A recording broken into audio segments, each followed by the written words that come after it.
दोस्तों, कहानी की शुरुआत में हम किल्विश कुमार नाम के एक आदमी को देखते हैं जो एक डिलीवरी मैन होता है और मीट डिलीवरी का काम करता है। किल्विश कुमार अपने बाप और दो भाइयों के साथ एक मीट शॉप चलाता था, लेकिन उसके बाप को लगता था कि वो उसकी दुकान संभालने लायक नहीं है, क्योंकि ना तो वो कभी डिलीवरी टाइम पर करता था और ऊपर से उसके ट्रक को हमेशा पुलिस उठाकर ले जाया करती थी। अपनी इन्हीं हरकतों की वजह से वो अपने बाप और भाई से हमेशा गालियां खाता था। काम के साथ साथ अपनी पर्सनल लाइफ में भी किल्विश कुमार की लगी पड़ी थी। वो अपनी चूतिया हरकतों की वजह से अपनी माल गर्लफ्रेंड ढोलकी, जो कि एक पुलिस वाली होती है, उसे तक टाइम नहीं दे पाता था, जिस वजह से उन दोनों के रिश्ते में प्रॉब्लम शुरू हो जाती है। आगे हम देखते हैं कि अपने इस डिलीवरी मैन के काम के अलावा कुछ एक्स्ट्रा पैसे कमाने के लिए किल्विश कुमार कुछ लोगों से $1,00,000 का कर्जा ले लेता है और उसे 21 दिन में पैसा डबल करने वाली स्कीम में लगा देता है, जिससे होता तो कुछ नहीं, बस उसके सारे पैसे डूब जाते हैं और वो लोग जिनसे किल्विश कुमार ने पैसे उधार लिए थे वो उसकी गींड मारने के लिए उसके पीछे पड़ जाते हैं। अब उन लोगों से पीछा छुड़ाने के लिए किल्विश कुमार बैंक में पर्सनल लोन के लिए अप्लाई करता है, लेकिन उस कंगले को कोई लोन नहीं देता, क्योंकि पैसा चुकाने के लिए भी पैसे होने चाहिए जो उसके पास नहीं थे।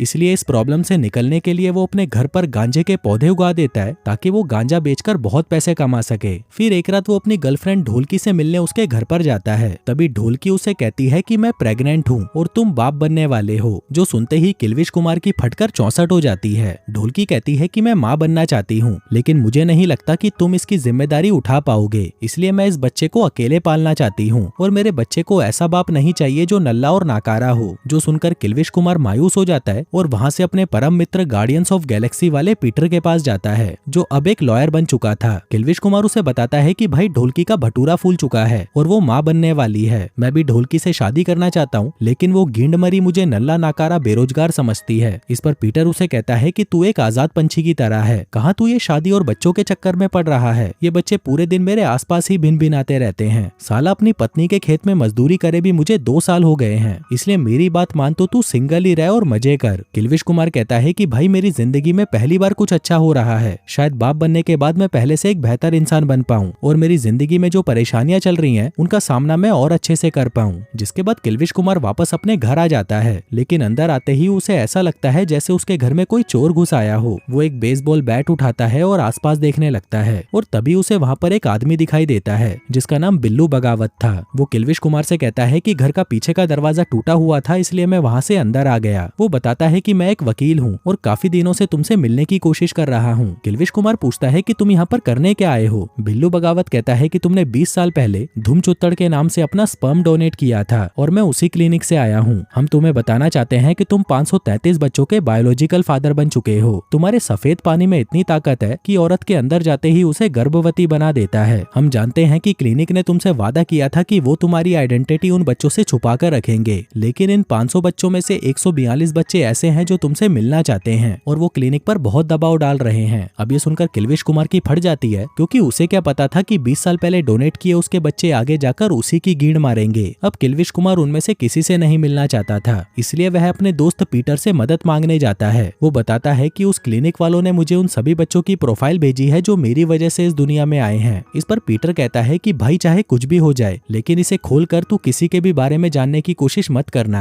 आगे किल्विश कुमार अपने घर पर आता है और पीटर के कहने के बाद भी वो उस फाइल को खोले बिना नहीं रह पाता। आगे उस फाइल को देखकर वो पाता है कि उन 142 बच्चों में से एक बच्चा एक बास्केटबॉल प्लेयर था, वो भी कोई छोटा मोटा प्लेयर नहीं बल्कि एक फेमस खिलाड़ी। आगे किल्विश कुमार पीटर के साथ उसका गेम देखने जाता है, जहाँ अपने बेटे को खेलते हुए देखकर उसे तो यकीन ही नहीं होता कि उस जैसे चूतिए का बेटा एक इतना बड़ा बास्केटबॉल प्लेयर बनेगा। उसे देखकर किल्विश कुमार के अंदर की जिज्ञासा और जागती है और वह सोचने लगता है कि उसके बाकी के बच्चे अपनी लाइफ में क्या कर रहे होंगे। क्या पता कोई मिलियनेयर हो या कोई बिलियनेयर भी हो सकता है। ऐसा हो गया तो भींचो मेरी तो लॉटरी लग जाएगी। अब उस प्रोफाइल में अगला नाम कल्लू कलेश का था। कल्लू कलेश एक बार में काम करता था और एक एक्टर बनना चाहता था। आगे किल्विश कुमार उससे मिलने जाता है। वो पाता है कि कल्लू कलेश तो बहुत ही हैंडसम है और वो सच में एक एक्टर बन सकता है। आगे जब वो उससे बात करता है तब कल्लू कलेश उसे कहता है कि भीसड़ी के अगर तुझे कॉफी नहीं लेनी तो यहाँ से चलता बन। दरअसल कल्लू कलेश एक बहुत ही रूड आदमी था और उसकी वजह से उस कॉफी शॉप में कोई कस्टमर नहीं आता था और अगर कोई आता भी था तो कल्लू कलेश उससे बहुत बुरी तरह बर्ताव करता। तभी किल्विश कुमार कहता है कि मैं तुम्हारा कस्टमर हूँ, मेरे से तो अच्छे से बात करो। यह सुनकर कल्लू कलेश को गुस्सा आ जाता है, क्योंकि आज उसका ऑडिशन था और इस दुकान को संभालने वाला उसके अलावा और कोई भी नहीं था। आगे कल्लू कलेश किल्विश कुमार को कॉफी देता है और कहता है कि ये लो कॉफी, इसको पियो और निकलो यहाँ से, क्योंकि मुझे अभी एक ऑडिशन देने जाना है। किल्विश किल्विश कुमार सोचता है कि अगर आज इसका सिलेक्शन हो गया तो मेरा एक और बच्चा अपनी जिंदगी में सक्सेसफुल हो जाएगा। इसीलिए वो कल्लू कलेश से कहता है कि तुम अपना ऑडिशन देने जाओ, तब तक इस दुकान को मैं संभालूंगा। अब कल्लू कलेश को समझ नहीं आता कि ये आदमी उसकी मदद क्यों कर रहा है, लेकिन उसके लिए ये तो अच्छा ही था, इसलिए वह ऑडिशन देने के लिए चला जाता है। अब किल्विश कुमार जो कि दिमाग से पूरी तरह चूतिया था, वो उस कॉफी शॉप को संभाल नहीं पाता, जिसके चलते शॉप का मालिक उसे काम से निकाल देता है। लेकिन अच्छी बात तो ये थी कि कल्लू कलेश का सिलेक्शन हो गया था और इस सब के लिए वो किल्विश कुमार का धन्यवाद करता है। इसके बाद किल्विश कुमार अपने घर आता है और लिफाफे में से एक और प्रोफाइल निकालता है। इस बार उसमें एक लड़की होती है जिसका नाम नशेड़ी नताशा होता है। हम देखते हैं कि नशेड़ी नताशा माल लेने की शौकीन थी और बहुत सारी मेंटल प्रॉब्लम से जूझ रही थी। किल्विश कुमार उससे मिलने जाता है। वो जैसे ही उसके घर में घुसता है, वो पाता है कि नशेड़ी नताशा नशा करके बिस्तर पर पड़ी हुई थी और उसकी कंडीशन बहुत ही खराब थी। किल्विश कुमार जल्दी से उसे हॉस्पिटल में एडमिट करवाता है और हॉस्पिटल वालों को बताता है कि मैं इस लड़की का बाप हूँ। तभी एक डॉक्टर किल्विश कुमार से कहती है कि नशेड़ी नताशा को रिहैब की जरूरत है, नहीं तो वो कभी भी माल लेना छोड़ नहीं पाएगी। अब डिस्चार्ज होने के लिए नशेड़ी नताशा को किल्विश कुमार के साइन की जरूरत थी, इसलिए वो किल्विश कुमार से रिक्वेस्ट करती है कि प्लीज मुझे यहाँ से बाहर निकाल दो, मैं कभी भी दोबारा माल नहीं लूंगी। ये सुनकर किल्विश कुमार को उस पर तरस आ जाता है और वो भी उसे रिहैब जाने के लिए फोर्स नहीं करता।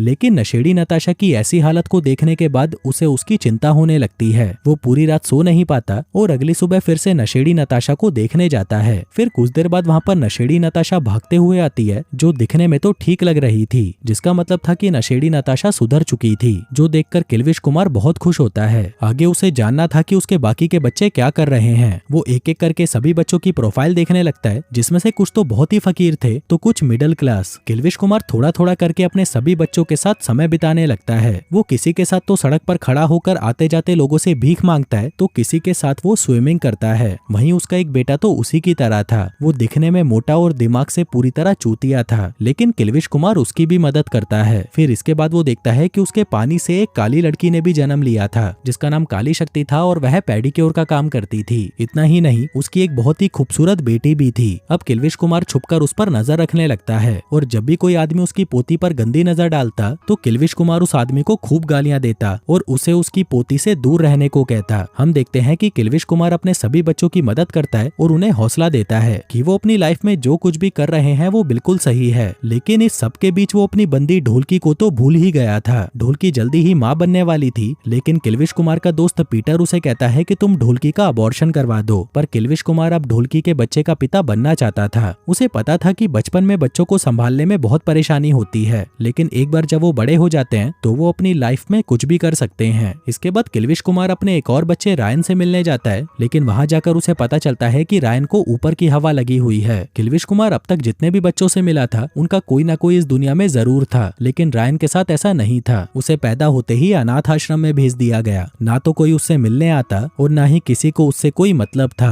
वहीं किल्विश कुमार भी उसे देखकर जा ही रहा था, पर तभी एक नर्स उसे कहती है कि तुम्हें एक बार उससे मिल लेना चाहिए। वो तुमसे बात तो नहीं करेगा, लेकिन उसे अच्छा लगेगा कि कोई उससे मिलने आया है। अब किल्विश कुमार उस नर्स की बात मानकर रायन से मिलता है और उसके साथ कुछ समय बिताता है, जहाँ उसको देखकर उसे एहसास होता है कि कुछ लोगों के लिए जिंदगी कितनी मुश्किल होती है। किसी के पास सब कुछ होकर भी उसे उसकी कदर नहीं होती, तो किसी के पास कुछ होता ही नहीं। अगले दिन वो अपने एक और बेटे से मिलने जाता है, जिसका नाम माइक होता है और वो एक छक्का होता है। अब किल्विश कुमार उससे मिलने के लिए एक मीटिंग हॉल में पहुंचता है। इस हॉल में वो सभी 142 बच्चे इकट्ठा हुए थे जो अपने बायोलॉजिकल फादर से मिलना चाहते थे। अब इतने सारे लोगों को देखकर किल्विश कुमार को ये यकीन ही नहीं होता कि वो इन सबका बाप है। इन लोगों के बीच में किल्विश कुमार धुमचुत्तड़ के नाम से फेमस था, क्योंकि अपना स्पर्म डोनेट करते समय उसने फॉर्म में यही नाम लिखा था। उस मीटिंग में सभी बच्चे अपने बाप को ढूंढ रहे थे, लेकिन उन्हें क्या पता था कि उनका बाप तो उनके बीच में ही बैठा है। आगे मीटिंग खत्म होने के बाद नशेड़ी नताशा, कल्लू कलेश और 2-4 लोग किल्विश कुमार को पहचान लेते हैं, लेकिन उन्हें ये पता नहीं होता कि किल्विश कुमार ही उन सभी का बाप है। वहीं पीटर बाहर उसका इंतजार कर रहा था और उसी ने ही किल्विश कुमार को अपने बच्चों से मिलने के लिए मना किया था, लेकिन किल्विश कुमार फिर भी उनसे मिलने गया। पीटर कहता है कि तुम्हें अपने बच्चों से मिलना बंद करना होगा। वहीं उनकी ये बातें वहाँ खड़ा एक लड़का सुन लेता है। फिर ये लड़का किल्विश का पीछा करता है और उसे फॉलो करते करते चुपके से उसके घर के अंदर आ जाता है, जहाँ उन सभी बच्चों की तस्वीरें देखकर वो समझ जाता है कि किल्विश कुमार ही धुमचुत्तड़ है। इस लड़के का नाम पप्पू पथरीला था और ये भी किल्विश के बायोलॉजिकल बच्चों में से एक था।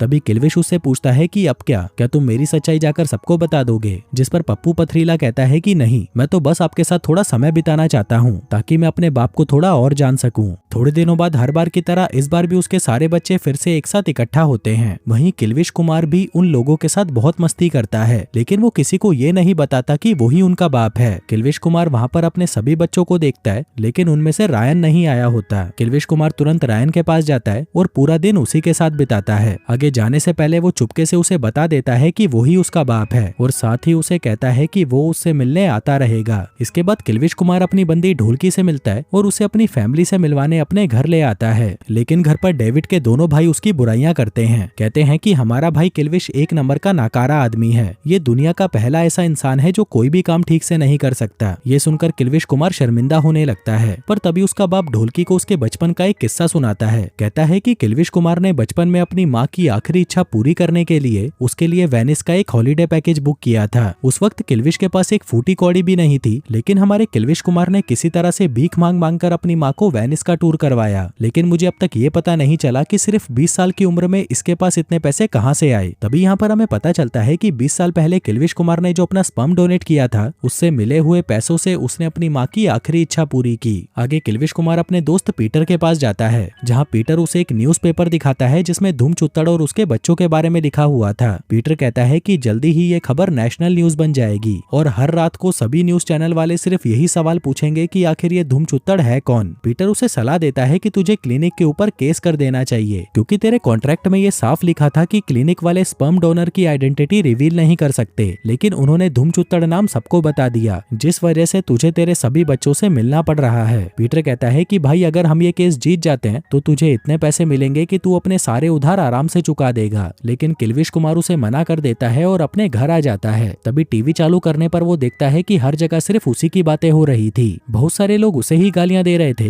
कि वैसे ही पॉपुलेशन इतनी बढ़ती जा रही है और ऊपर से ये आदमी 500 बच्चे पैदा करके बैठा है। लेकिन इस बेचारे किल्विश कुमार की क्या गलती थी, उसे तो पता भी नहीं था कि क्लिनिक वाले उसका स्पर्म इतना ज्यादा इस्तेमाल कर लेंगे। उधर दूसरी तरफ किल्विश कुमार के बाप को भी ये पता चल जाता है कि उसके ऊपर $1 लाख का कर्जा है और जिन लोगों से उसने ये पैसे लिए हैं वो बहुत ज्यादा खतरनाक हैं। अब किल्विश का बाप तो उसे $1 भी देने से मना कर देता है, जिसके बाद कोई भी रास्ता ना होने पर किल्विश कुमार को मजबूरन उस क्लिनिक पर मानहानि का केस करना पड़ता है। आगे कोर्ट में मुकदमा चलता है, जहाँ क्लिनिक का पक्ष लेने वाला वकील बहुत ही शातिर था और उसे बहुत ज्यादा एक्सपीरियंस भी था। वहीं दूसरी तरफ किल्विश कुमार का वकील पीटर था, जो साला आज तक एक केस भी नहीं जीता था। अब एक एक करके सभी बच्चे जज के आगे अपनी बात रखते हैं और उसे बताते हैं कि वो क्यों अपने पिता से मिलना चाहते थे। तभी क्लिनिक वालों का वकील कहता है कि अपने बाप के बारे में जानना इन बच्चों का अधिकार है और अगर ये बच्चे जानना चाहते हैं कि इनका पिता कौन है तो इसमें क्लिनिक का कोई दोष नहीं। वहीं पीटर बस यही कहता है कि उसका क्लाइंट अपनी पहचान छुपाना चाहता था, इसलिए उसने फॉर्म पर अपना नाम धूम चुत्तड़ रखा। अगर उसे इन कॉन्ट्रैक्ट पर भरोसा ही नहीं होता तो शायद वो कभी अपना स्पर्म डोनेट करता ही नहीं और इतने सारे शानदार बच्चे कभी इस दुनिया में आते ही नहीं। और ऐसे कोई आदमी अपना स्पर्म डोनेट क्यों ही करेगा अगर उसे पता चले कि आगे चलकर उसे बदनाम किया जाएगा। अब उन दोनों वकीलों की बातें सुनकर जज कहती है कि मैं पहले क्लिनिक के कॉन्ट्रैक्ट को पढ़ना चाहती हूँ, जिसके बाद ही मैं अपना फैसला सुना पाऊंगी। फिर अगले दिन जब पेशी होती है तब जज अपना फैसला किल्विश के पक्ष में सुनाती है। कहती है कि क्लिनिक की लापरवाही की वजह से किल्विश कुमार को मानसिक उत्पीड़न से गुजरना पड़ा, इसलिए अब क्लिनिक को $2 लाख जुर्माने के तौर पर भुगतान करना होगा। अब ये सुनकर किल्विश कुमार और पीटर तो बहुत खुश थे, लेकिन किल्विश कुमार के सभी बच्चे ये देखकर मायूस हो जाते हैं। वो कहते हैं कि शायद हमारे पिता हमसे मिलना नहीं चाहते, इसलिए उन्होंने ये कदम उठाया, पर कोई बात नहीं, हमारे दिल में उनकी इज्जत उतनी ही रहेगी। वहीं किल्विश कुमार उनकी बातें सुनकर बहुत इमोशनल हो जाता है। उसे पता था कि अगर वो अपने बच्चों से मिलने गया तो वह जीते हुए पैसे खो देगा। इसके बाद वो अपने बाप के पास जाता है और उन्हें बता देता है कि मैं ही धूम चुत्तड़ हूँ। कहता है कि मुझे कर्जा चुकाना था, इसलिए मुझे क्लिनिक पर केस करना पड़ा। ये सुनकर उसका बाप कहता है कि तुम एक नंबर के चूतिए हो, कोई काम ठीक से नहीं करते और सब कुछ बर्बाद कर देते हो, लेकिन लोग तुमसे प्यार करते हैं और यही तुम्हारी सबसे बड़ी खासियत है। तभी कर्जा चुकाने के लिए किल्विश का बाप उसे $1 लाख देता है और कहता है कि तुम वही करो जो तुम्हारा दिल चाहता है। यह देखकर किल्विश कुमार की आंखों में आंसू आ जाते हैं और वह अपने बाप को थैंक यू बोलता है, जिसके बाद किल्विश कुमार अपने फेसबुक पर पोस्ट कर देता है कि वो ही धूम चुत्तड़ है। उधर दूसरी तरफ ढोलकी किल्विश के बच्चे को जन्म देती है। धूम चुत्तड़ उसे देखने जाता है, लेकिन तभी उसके पीछे पीछे उसके सभी बच्चों की भीड़ अस्पताल में इकट्ठा हो जाती है। वो सभी किल्विश को गले लगाते हैं और किल्विश भी उनसे मिलकर बहुत खुश होता है। आगे किल्विश ढोलकी से मिलता है और उसे शादी के लिए प्रपोज करता है, लेकिन जब ढोलकी को पता चलता है कि वही धूम चुत्तड़ है तो वह किल्विश पर बहुत गुस्सा करती है। किल्विश उससे माफी मांगता है, लेकिन साथ ही वो उसे ये भी कहता है कि अब यही मेरी लाइफ है और इस बार मैं सच में एक अच्छा बाप बनकर दिखाऊंगा। वहीं ढोलकी फुल्की भी किल्विश को माफ कर देती है क्योंकि वो जानती थी कि किल्विश दिल का साफ आदमी है। वहीं किल्विश के बच्चे उसके लिए बहुत खुश थे और अपने नए भाई का स्वागत करते हैं जो किल्विश का 534वां बच्चा था। और दोस्तों, इसी हैप्पी एंडिंग के साथ ये कहानी यहीं खत्म हो जाती है।